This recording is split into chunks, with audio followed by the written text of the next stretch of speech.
tan iyo shantii bishii November ee sanadkii 2018 waxaa la sugayay qabsoomidda shirweynaha tobnaad ee xisbiga dimuqraadiga shacbiga Soomaalida Itoobiya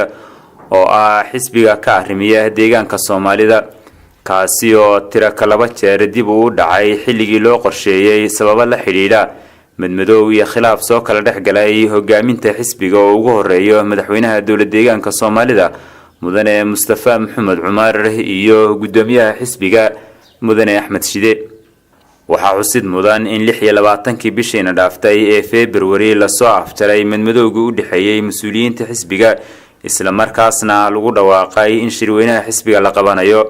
waxa maalmo kadib lagu dhawaaqay in diyaar garowga shirweynaha xisbigu uu meel wanaagsan marayo walow aysan jirin waqti cayiman oo loo qabtay in la qabanayo shirweynahaasi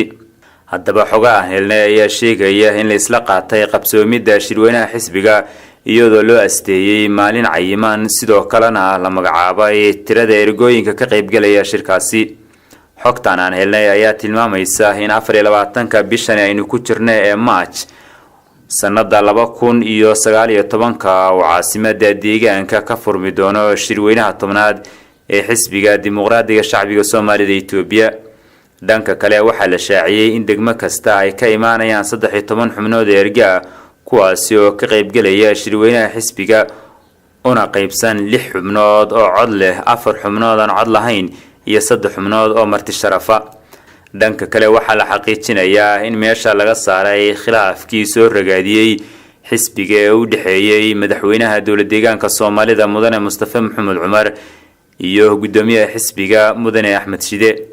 waxa bulshada ku dhaqan deegaanka Soomaalida ay ka warsugayeen qabsoomidda shirweynaha xisbiga kaasi oo loo arko in haddii uu qabsoomo shirweynaha xisbiga laga gudbi doono mid ka mid ah caqabadaha ugu waaweyn ee hor yaala dawladda deegaanka Soomaalida